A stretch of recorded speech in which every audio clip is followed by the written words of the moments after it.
The stars looked peaceful from the observation deck of the UES Valiant as it glided through the darkness near the New Haven system.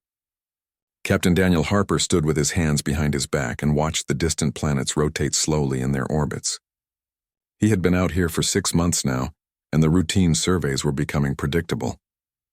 His crew of 48 men and women worked efficiently and kept the ship running smoothly through the frontier regions of human space. Lieutenant Maya Price walked onto the bridge and checked her tactical console.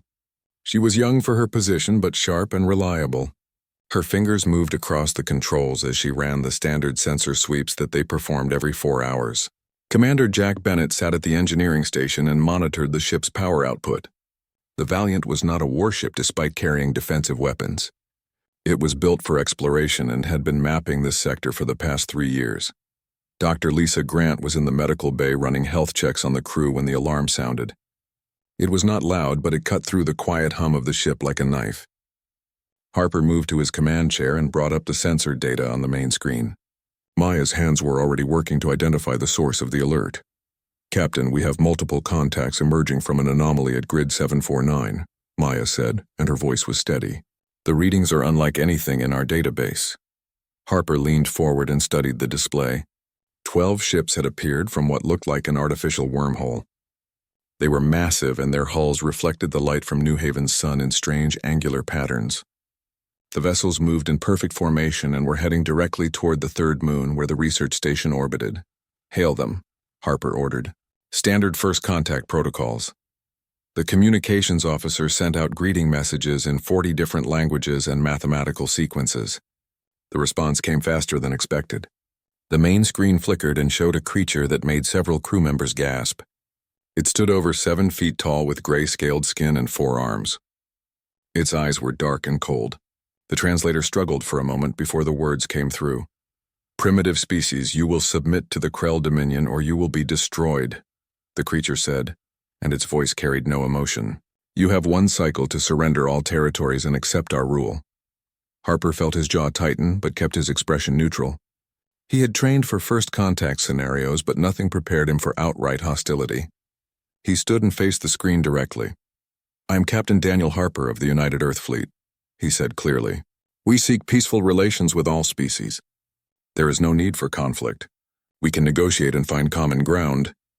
The alien creature made a sound that might have been laughter. Behind it, other Krell moved through what appeared to be a command deck. Their technology was clearly advanced and their ships dwarfed the Valiant. "You misunderstand your position," the Krell said. "I am Warlord Thaxkor and I have conquered 47 worlds. Your species will be the 48th. There is no negotiation. There is only submission or annihilation." The screen went dark. Harper looked at Maya and saw the concern in her eyes. Before anyone could speak, the sensors screamed another warning. The Krell ships had opened fire on the research station. Brilliant beams of energy tore through the station's shields and hull. The structure came apart in seconds. 300 scientists and support staff were vaporized before they could even send a distress signal. "Battle stations!" Harper shouted. "Get us between them and the station's escape pods. Bennett, give me everything the engines have." The Valiant surged forward as its weapons came online. It was not designed for combat against capital ships, but Harper would not let those people die without a fight. The ship shook as Krell weapons fire glanced off their shields. Maya returned fire with the Valiant's plasma cannons and managed to score hits on the nearest Krell cruiser. "Their shields are adapting," Maya reported. "Our weapons are losing effectiveness." Harper's mind raced. The Krell expected them to fight in a conventional manner. He had to do something unexpected. He looked at the tactical display and saw an asteroid field nearby. It was thin, but it might work. "Bennett, cut main power to weapons and reroute it to engines and shields," Harper ordered. "Maya, prepare a full spread of missiles, but do not fire yet. Helm, take us into that asteroid field at full burn." The crew executed his orders without hesitation. The Valiant dove toward the asteroids with 3 Krell ships in pursuit. The larger alien vessels struggled to navigate through the debris. Harper waited until they were deep in the field before giving the next command. "Fire all missiles at the largest asteroids, around the lead Krell ship, and then come about hard to starboard." The missiles streaked out and impacted the asteroids. The explosions sent massive chunks of rock spinning into the Krell cruiser. The ship's shields flared and failed under the unexpected barrage. The asteroids tore into the hull and secondary explosions rippled across its surface. The Krell vessel began to list and fell behind. "Impressive for primitives," a voice crackled over the communication channel. It was Thaxacor. "But you have only delayed your fate. We will hunt you across the stars and your species will kneel or burn." Harper did not respond. He ordered the helm to plot a jump to friendly space. The Valiant's jump drive spooled up and the ship vanished in a flash of light just as more Krell vessels arrived. The crew sat in silence as they traveled through hyperspace. They had survived, but Harper knew this was far from over. He called an emergency meeting in the briefing room. Maya, Bennett, and Lisa joined him. Their faces showed the strain of what they had witnessed. "We need to warn Earth and all the colonies," Harper said. "The Krell are not interested in peace. They want conquest and they have the firepower to back it up." "Did you see their fleet composition?" Maya added. "Those were just screening vessels. If they have dreadnoughts and carriers, we are in serious trouble." Bennett pulled up the sensor logs. "I analyzed their weapons and shields during the fight. Their technology is at least a century ahead of ours. We got lucky with that asteroid trick, but it will not work twice." Lisa spoke quietly. 300 people died today and we could not save them. How many more will die before this is over?" Harper looked at each of them. "I do not know, but I know this. Humanity has survived every challenge we have faced. We will find a way to survive this too. We adapt and we endure. The Krell think we are weak, but they are about to learn what it means to fight humans who refuse to surrender." The Valiant jumped back into normal space near the Mars defense perimeter. Harper immediately transmitted his report to Earth Command. Within hours, the United Earth Council convened an emergency session. The message was clear and terrifying. Humanity was at war with an enemy that had never known defeat. But the Krell had never fought humanity before, and that would make all the difference. The United Earth Council chamber filled with voices as representatives from every human colony argued about their response to the Krell invasion.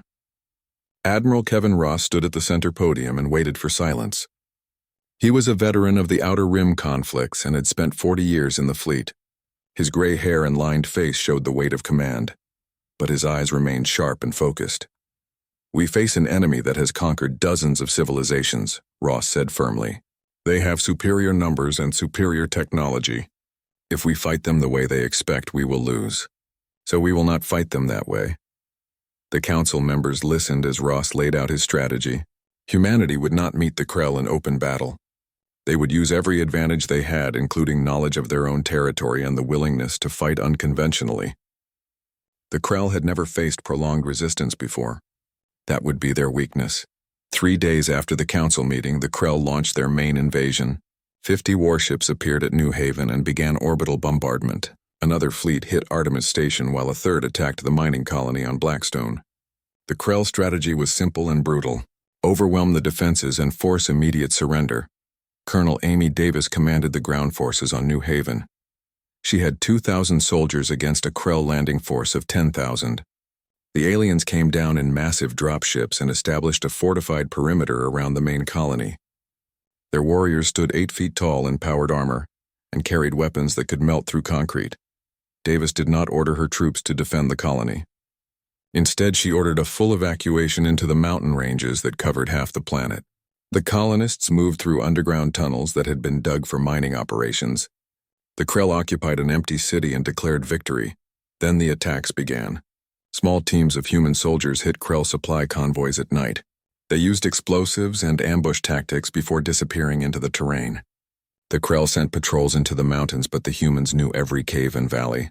They led the aliens into traps where rock slides and hidden mines took a steady toll. "This is not warfare," one Krell commander reported back to his superiors. "These humans fight like vermin. They refuse to face us with honor." But the casualties mounted. For every human soldier killed, 3 Krell fell. The aliens had never fought an enemy that used guerrilla tactics. Their training focused on conventional battles with clear front lines. New Haven became a grinding nightmare of ambushes and harassment. In space above New Haven, Commander Jake Morrison led a small fleet of fast attack ships. He had 12 vessels against 30 Krell cruisers. Morrison studied the enemy patrol patterns and found their weakness. The Krell kept their supply ships poorly guarded because no enemy had ever dared to attack their logistics. Morrison's ships struck at dawn. They came in fast and hit 3 supply convoys in rapid succession before the Krell could respond. Fuel depots exploded and ammunition transports were destroyed. The attack lasted 15 minutes before Morrison's fleet scattered in different directions. The Krell gave chase, but the human ships were faster and more maneuverable. "They run like cowards," Warlord Thaxcor growled as he received the reports. "When I catch them, I will make examples of their crews." But Morrison struck again 2 days later at a different location. Then again, and again. The Krell could not predict where he would appear next. Their larger ships were too slow to catch him, and their fighters could not operate far from their carriers. Morrison's tactics were bleeding the Krell fleet slowly but steadily. On Artemis Station, the situation was more desperate. The station could not evacuate and had nowhere to hide. The defenders fought from corridor to corridor as Krell troops breached the outer hull. Commander Pete Hamilton organized the defense into small units that fell back through pre-planned routes. Every section they abandoned was rigged with explosives. The Krell advanced and triggered the traps. Entire squads were killed in the blasts. Hamilton's forces would then counterattack through service tunnels and retake the section before the Krell could reorganize. It was exhausting and costly, but it kept the station from falling. Meanwhile, Dr. Sophie Turner worked frantically in a hidden research facility on Mars. She had studied the wreckage of the Krell cruiser that Captain Harper had damaged. Her team tore apart every system they could access. After weeks of analysis, Sophie made a breakthrough. Their shields regenerate using a rotating frequency pattern, she explained to Admiral Ross over a secure channel. "If we can match that frequency and send a pulse at the right moment, we can disrupt the entire shield grid for several seconds." Ross immediately ordered the development of a new weapon based on Sophie's discovery. Engineers worked around the clock to retrofit existing ships with the shield disruptor technology. It would take time, but it gave humanity a chance to level the battlefield. The Krell began to realize that this war was different from their previous conquests. Their casualty reports showed losses that should not have been possible against a technologically inferior enemy. Warlord Thaxcor called for reinforcements and increased the brutality of his attacks. On Blackstone, the Krell used chemical weapons to flush human defenders out of the mine tunnels. Hundreds died choking on toxic gas. The survivors emerged and fought with desperate fury. Lieutenant Gary Foster led a suicide charge against a Krell command post. His team destroyed it, but only 3 soldiers made it back alive. News of the atrocity spread across human space. Volunteers flooded recruitment centers. Civilian factories converted to war production. Scientists shared research freely across all colonies. Humanity began to mobilize in ways the Krell had never witnessed in their conquered species. Colonel Davis received the first batch of shield disruptors on New Haven. She planned an ambitious operation. Her forces would hit the main Krell base directly using the new weapons.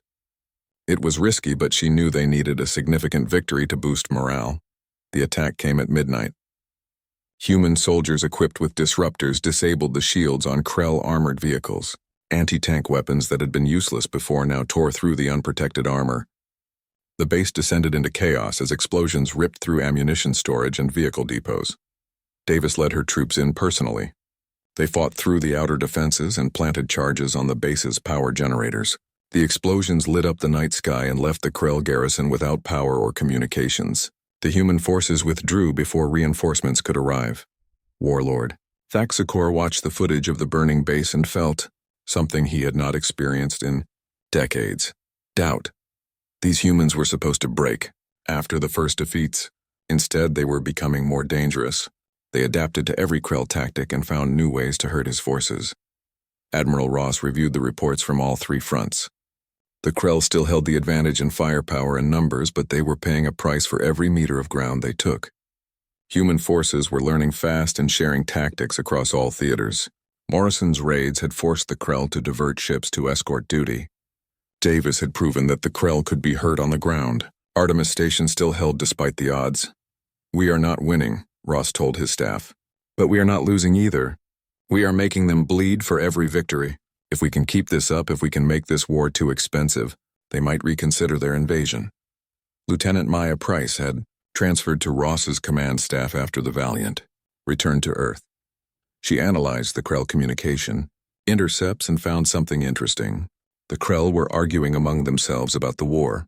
Some commanders wanted to commit more forces, while others suggested withdrawing to consolidate their gains. "They are not used to resistance," Maya reported. Every other species they conquered either surrendered immediately or was crushed within weeks. We have been fighting for 3 months and showing no signs of breaking. It is confusing them. Ross allowed himself a small smile. Humanity's greatest weapon was not their technology or their tactics. It was their refusal to give up. The Krell had conquered an empire by making war seem hopeless.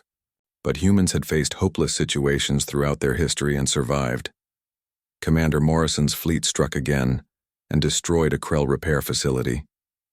Colonel Davis's forces ambushed another convoy and captured intact Krell weapons. Dr. Turner completed upgrades to the shield disruptors that made them twice as effective.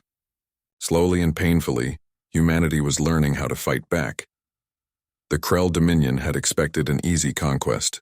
Instead, they found themselves in a grinding war of attrition against an enemy that refused to accept defeat. Warlord Thaxcor requested additional forces from the Dominion's core worlds. His superiors agreed but sent a warning. This war needed to end soon or they would find a new commander.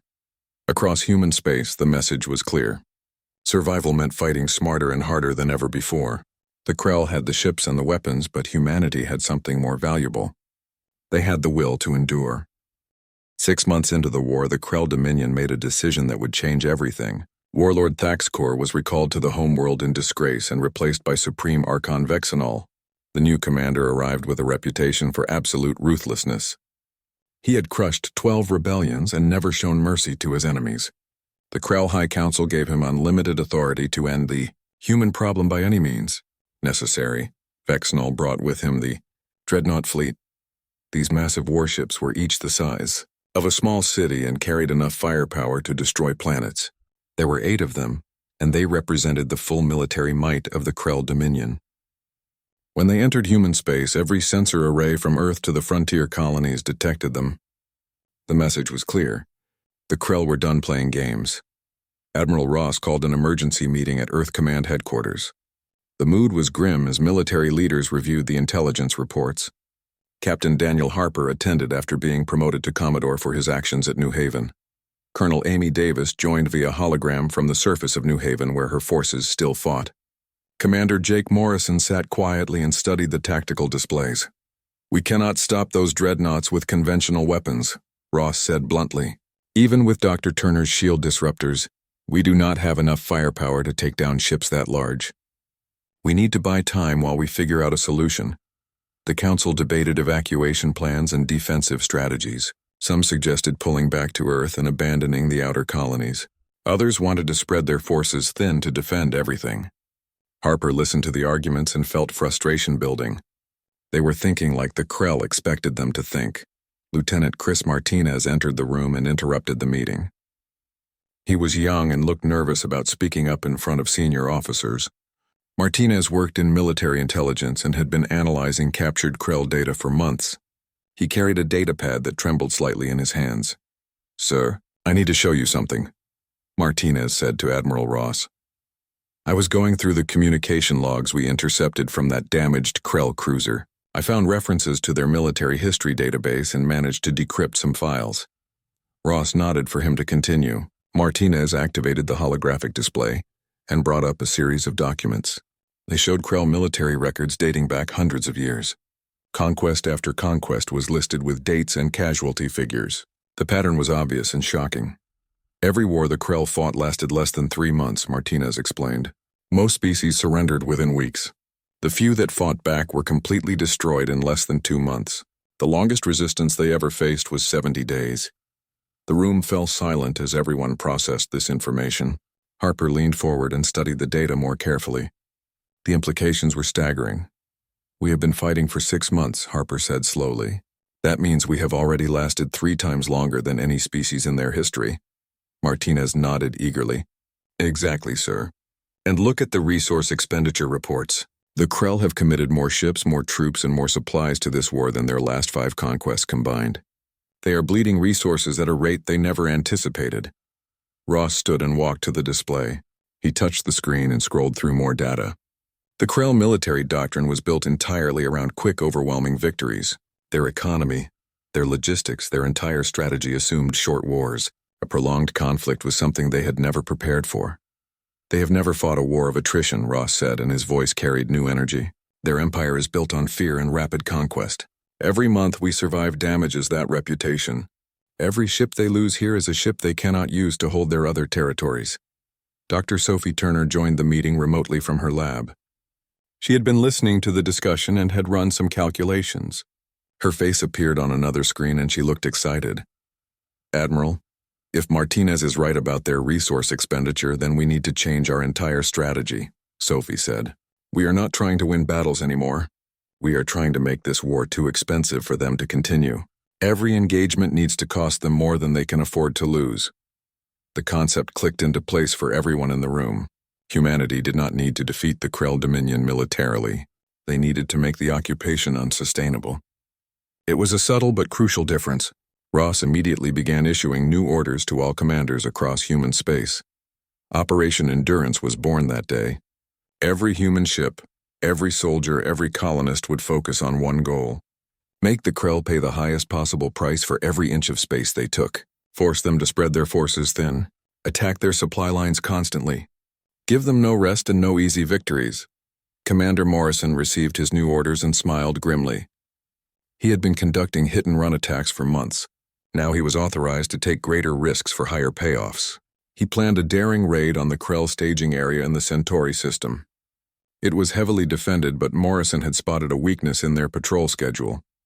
His fleet struck at dawn when the Krell were rotating their guard shifts. 12 human ships hit the fuel depot and destroyed enough supplies to cripple Krell operations for weeks. Morrison lost 3 ships in the attack, but the exchange was worth it. The Krell had to divert 2 dreadnoughts to guard their supply lines.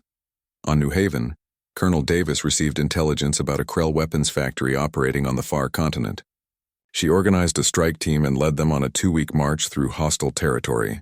They hit the factory with everything they had. The building exploded in a fireball that was visible from orbit. Davis lost half her team, but the Krell lost their only ammunition production facility in the sector. Captain Ellen Wright commanded a small frigate called the UES Defiance. She volunteered for a mission that everyone knew was suicide. The Krell had a primary shipyard in the Valon Nebula, where they built their cruisers and destroyers. Wright took her ship and a hand-picked crew deep into enemy territory. They avoided patrols and detection for 3 weeks until they reached the shipyard. 1 year into the war, and the Krell Dominion faced a crisis unlike anything in their history. Supreme Archon Vexnal stood in his command chamber aboard the flagship Eternal Wrath and reviewed reports that grew worse with each passing day. His forces controlled several human colonies, but holding them required constant reinforcement. The humans refused to accept defeat, and their resistance grew stronger instead of weaker. The worst news came from the core territories of the Dominion. 3 conquered species had openly rebelled in the past month. The Krell garrison on Theta Prime was under siege by the native population. On Kelvar 4, saboteurs had destroyed a major weapons facility. Even the normally docile Vreen were staging protests and work slowdowns. The entire empire was becoming unstable. Vexnal called a meeting with his senior commanders. They gathered in the war room, and their faces showed the strain of prolonged combat. General Krathmore commanded ground forces and reported losing 200 soldiers per week to human ambushes. Admiral Zextol controlled the fleet and admitted that ship losses exceeded their replacement capacity.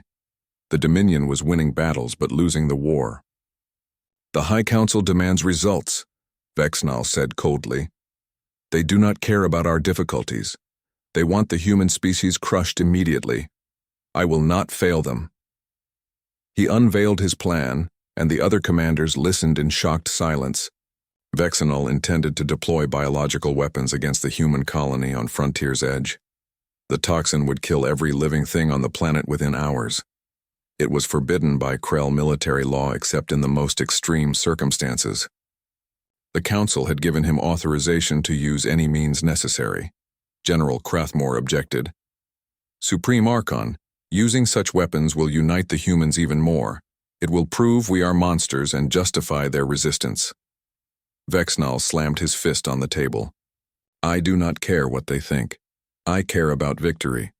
Frontier's edge will serve as an example. Surrender or die. Every human world will see what happens to those who resist." The attack came 3 days later. Krell ships appeared over Frontier's edge and released canisters into the atmosphere. The colonists had no warning and no defense. The biological agents spread rapidly through the air and water. Within 6 hours, 30,000 men, women, and children were dead. The Krell broadcasted images of the dead world to every human colony. The reaction was not what Vexenal expected. Humanity did not break or surrender. Instead, they became more determined than ever. Nations that had remained neutral immediately joined the war effort. Every human from Earth to the furthest outpost committed to total resistance. The atrocity at Frontier's edge became a rallying cry that unified humanity like never before. Admiral Ross received reports of volunteers flooding recruitment centers, factories that produced civilian goods converted to military production overnight. Scientists who had kept their research private now shared everything freely. The entire species mobilized for war in ways that shocked Krell intelligence analysts. Commander Ryan Taylor had been training a new fleet composition for months. Instead of military vessels, he gathered civilian ships and retrofitted them with weapons. Cargo haulers became missile platforms. Passenger liners were converted into carriers for small attack craft. Mining ships were loaded with explosives and turned into rams. Taylor's fleet looked like a collection of junk, but it represented humanity's industrial capacity. The Battle of Crimson Nebula began when Taylor's fleet engaged a Krell armada, guarding a supply route. The Krell had 30 warships, including 3 dreadnoughts. Taylor had 80 ships, but most were converted civilians' vessels. The battle seemed hopeless, but Taylor had learned from a year of warfare. He did not fight fair. His cargo ships launched thousands of missiles simultaneously, overwhelming Krell point defenses. The mining rams charged the dreadnoughts and detonated against their shields. Small attack craft swarmed like insects, targeting weapon systems and engines. Taylor's flagship coordinated the chaos and directed fire where it would hurt most. 3 hours into the battle, the first Krell dreadnought fell. Its shields collapsed under sustained fire, and human missiles tore through the hull. Secondary explosions ripped it apart from the inside. The second dreadnought tried to retreat, but Taylor's forces surrounded it. They pounded it until nothing remained but debris. The third dreadnought fought desperately but was eventually destroyed. Taylor had won the first major fleet victory against the Krell, but the cost was devastating. 60 of his 80 ships were destroyed or damaged beyond repair. Over 4,000 crew members died in the battle. Taylor himself was killed when his flagship took a direct hit in the final minutes of combat. But he had proven that humanity could win even against dreadnoughts if they were willing to pay the price. News of the victory spread across human space faster than official channels could report it. People celebrated in the streets of Earth and every colony. The Krell were not invincible. They could be beaten. The sacrifice of Taylor and his crew became another chapter in humanity's growing legend. On occupied New Haven, Colonel Davis received supplies that had been impossible to obtain before. Krell weapons captured from defeated patrols, shield generators salvaged from destroyed ships, even a few suits of Krell-powered armor that human engineers had modified. Her resistance fighters had evolved from desperate survivors into a professional military force. Davis planned the liberation of New Haven's capital city. The Krell garrison numbered 5,000 troops, but they had grown complacent. The humans had not attacked the city in months, and the Krell assumed they lacked the strength. Davis intended to use that assumption against them. The attack began at midnight with coordinated strikes across the city. Human soldiers wearing captured Krell armor infiltrated the garrison and disabled their communications. Saboteurs destroyed, power generators plunging entire sectors into darkness. Resistance fighters emerged from the tunnels and hit command posts with precision strikes. The Krell tried to organize a defense, but confusion reigned. Their troops fired at each other in the darkness, thinking they saw human infiltrators. Davis led her forces straight to the garrison headquarters. They breached the walls using stolen Krell weapons and fought through the corridors. The battle lasted until dawn, when the Krell commander finally surrendered. Davis stood on the steps of the headquarters and raised the Earth flag. Thousands of colonists emerged from hiding and cheered. New Haven's capital was free. It was the first major city liberated from Krell occupation, and it proved that humanity could take back what was theirs. Lieutenant Chris Martinez continued his intelligence work and made another crucial discovery. He intercepted communications between several species within the Krell Dominion. They were secretly coordinating with each other and planning synchronized rebellions. The humans had inspired resistance across the entire empire. The Dominion was collapsing from within. Martinez took his findings to Admiral Ross. The implications were staggering. If multiple species rebelled at once, the Krell military would fracture trying to respond. They could not fight humanity and suppress internal revolts simultaneously. Ross immediately authorized covert support to the rebel movements. Human agents began smuggling weapons and sharing tactical information with resistance groups throughout Krell space. Supreme Archon Vexnall realized the situation was spiraling out of control. He sent an urgent message to the High Council demanding massive reinforcements. The response came quickly, and it was not what he wanted to hear. The Council refused additional forces and ordered him to negotiate a peace settlement with humanity. The war was damaging the Dominion beyond repair. Vexnall refused to obey. He would not negotiate with species he considered inferior. Instead, he began planning a final assault on Earth itself. He would gather every available ship and launch an all-out attack on humanity's homeworld. If he could destroy Earth, the human resistance would crumble. It was his last chance to salvage victory from disaster. Admiral Ross learned of the planned attack through Martinez's intelligence network. The Krell were assembling over 500 warships, including all remaining dreadnoughts. It was the largest fleet ever gathered in the Dominion's history. They intended to end the war with one overwhelming strike. Ross called a council of war with all senior commanders. Captain Daniel Harper attended along with Dr. Sophie Turner and Colonel Davis, who had returned to Earth for the meeting. Commander Jake Morrison joined via hologram from his ship. They reviewed the intelligence and understood the stakes. Earth could not withstand an assault of that magnitude. Wright's ship was loaded with experimental explosives that Dr. Turner had developed. They were powerful but unstable. The Defiance flew straight at the shipyard at full speed. Krell fighters swarmed them and tore through their shields. Wright kept her course steady even as her ship came apart around her. At the last moment, she triggered the explosives. The blast destroyed the entire shipyard complex. 6 partially completed cruisers were vaporized along with the construction facilities. Krell's shipbuilding capacity was set back by years. Wright and her entire crew died in the explosion, but their sacrifice became a rallying cry across human space. If one small ship could do that much damage, imagine what humanity could accomplish with determination. Supreme Archon Vexnall watched the reports come in with growing anger. His dreadnoughts were powerful, but they were designed for fleet battles and orbital bombardment. They were not effective against the guerrilla tactics that humans employed. Every time he concentrated his forces to crush one area, the humans would hit him somewhere else. The Krell started suffering problems beyond the war with humanity. Intelligence reports reached Admiral Ross about uprisings in other parts of the Krell Dominion. Species that had been conquered decades ago were rebelling. They had heard about humanity's resistance, and it inspired them to fight back. The Krell military was being stretched thin across multiple fronts. Vexnall requested additional reinforcements from the High Council. The response shocked him. The Council refused and ordered him to end the human war immediately using any means necessary. The Dominion could not afford to keep pouring resources into a conflict that showed no signs of ending.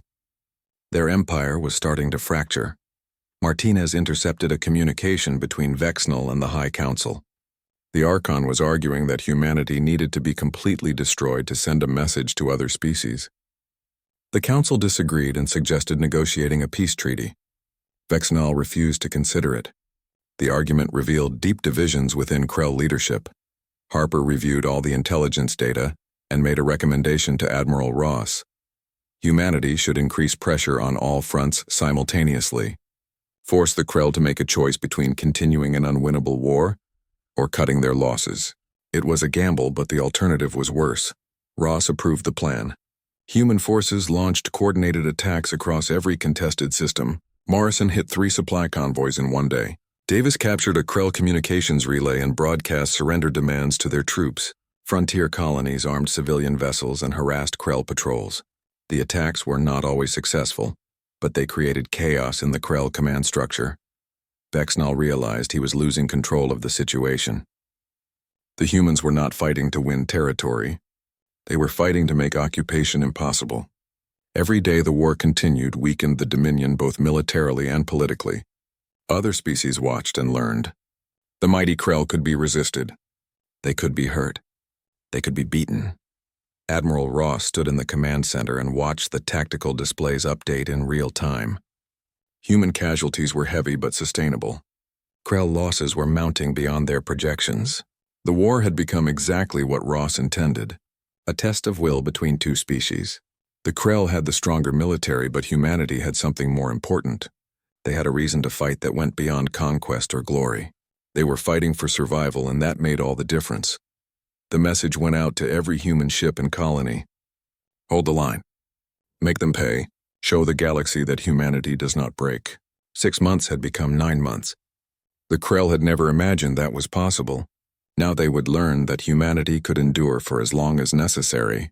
The war was far from over, but the balance had shifted.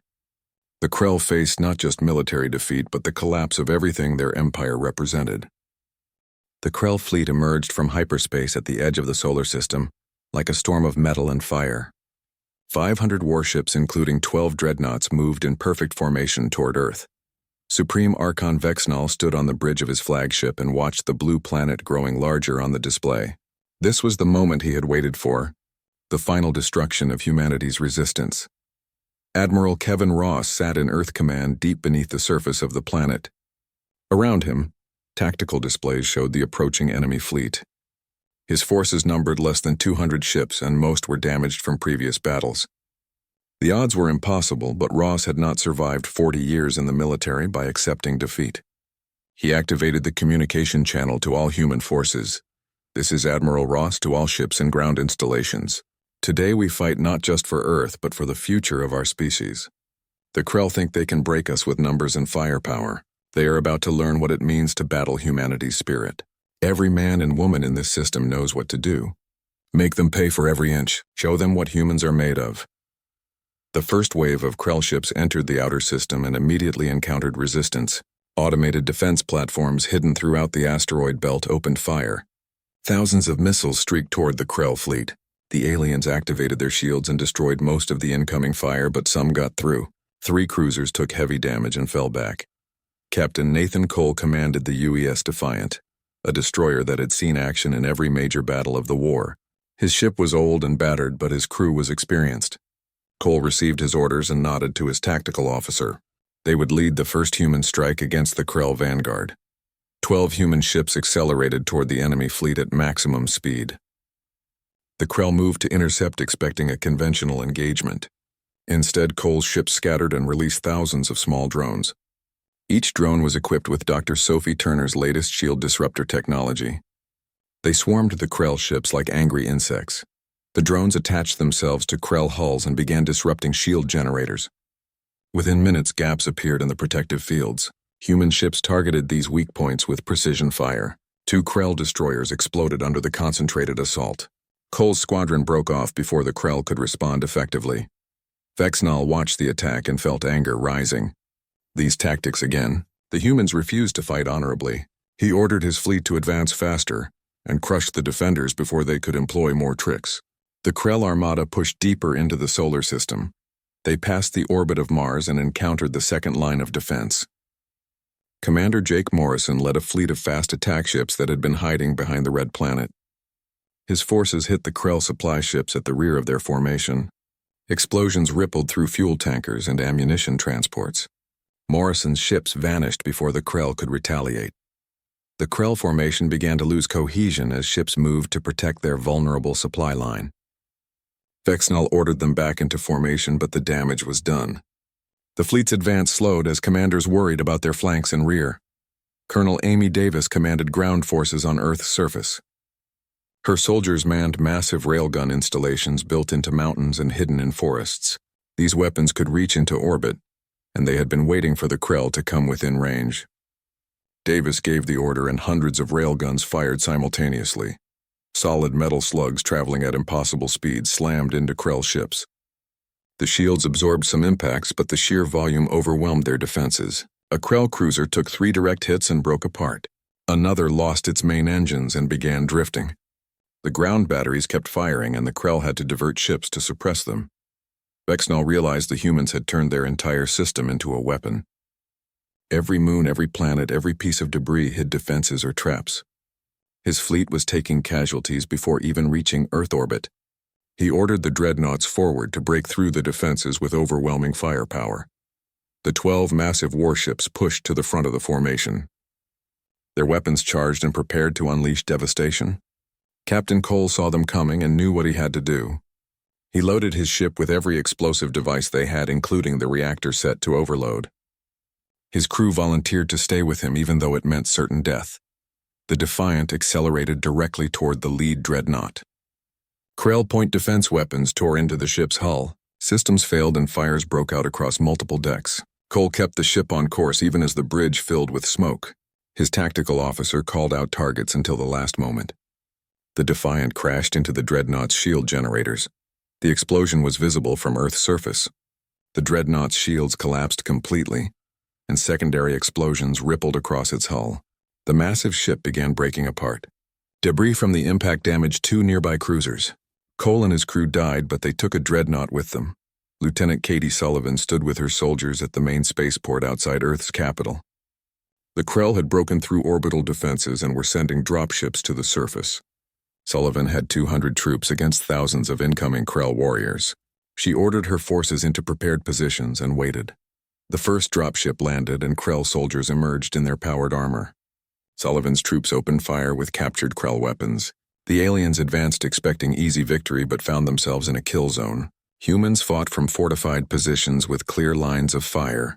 The Krell took heavy casualties and fell back to regroup.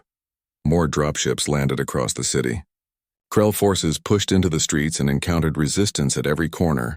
Humans fought from buildings and underground tunnels. They used the urban terrain to negate the Krell's superior firepower. Every block became a battlefield. Every building became a fortress. In orbit above Earth, the battle raged with desperate intensity. Human ships threw themselves at the Krell fleet with suicidal determination. Kamikaze drones detonated against dreadnought shields. Mines hidden in debris fields caught Krell cruisers by surprise. The automated defense platforms kept firing until they were destroyed. Admiral Ross watched the tactical displays and saw the casualty numbers climbing. Earth was holding, but barely. He made the hardest decision of his life and activated the final contingency.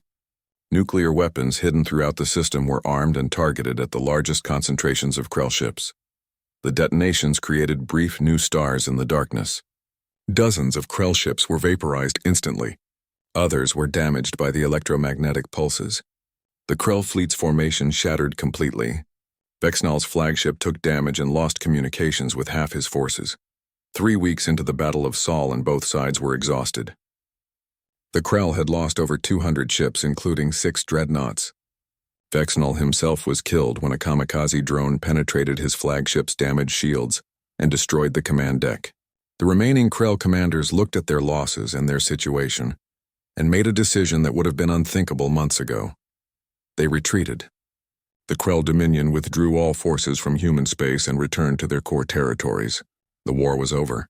Admiral Ross stood in the ruins of Earth Command and received the reports. Humanity had lost over 100 ships and thousands of soldiers. Earth's surface was scarred by battle, but they had survived. They had won. Lieutenant Chris Martinez brought the final intelligence report. The Krell High Council had classified all records of the human war as forbidden. They told their subject species that humanity had been eliminated to hide their defeat. But the truth spread through underground channels. The mighty Krell had attacked humanity and been forced to retreat with catastrophic losses.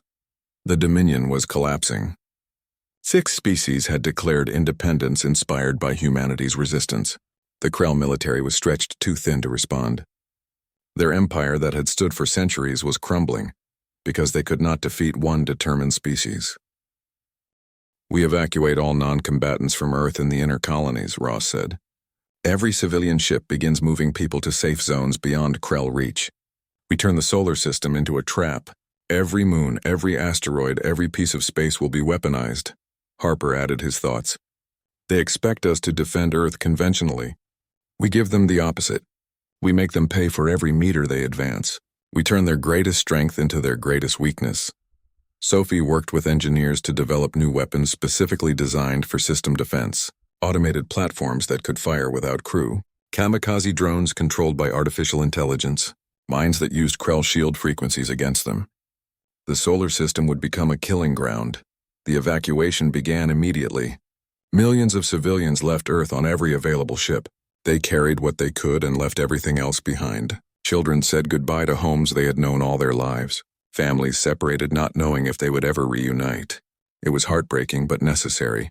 The military forces that remained prepared for the battle of their lives. Every soldier, every pilot, every crew member knew this might be humanity's last stand. They did not speak about surrender or defeat. They spoke about how many Krell they would take down before the end. That was the human way. Fight until the last breath.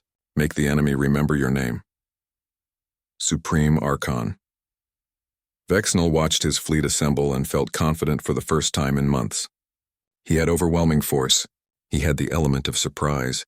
He had the determination to see this through no matter the cost. The humans would finally break or they would burn. Either way, the war would end. Both sides prepared for the final confrontation. The Battle of Sol would determine not just the fate of humanity, but the future of the entire galaxy. Captain Daniel Harper was promoted to admiral and given command of the reconstruction fleet. He stood on Earth's surface and looked at the stars. Somewhere out there, the galaxy was learning a lesson. Humanity could be pushed. They could be hurt. But they would never break. Colonel Davis organized memorial services for the fallen. She read names for 3 days straight. Captain Nathan Cole, Commander Ryan Taylor, Captain Ellen Wright, Lieutenant Gary Foster. Thousands more who gave everything to protect their species. Their sacrifice would never be forgotten. Dr. Sophie Turner presented her findings to the Council. The technology developed during the war had advanced humanity by decades. They now possessed shields, weapons, and engines that rivaled Krell design. The war had cost them dearly, but it had also made them stronger. 5 years after the war ended, humanity rebuilt and expanded beyond their pre-war borders. They established new colonies and built a fleet that no one would dare challenge. The Krell Dominion sent no ambassadors and made no contact. They were too ashamed of their defeat. Admiral Harper received a secret transmission from former Krell subjects. Multiple species wanted to establish diplomatic relations with humanity.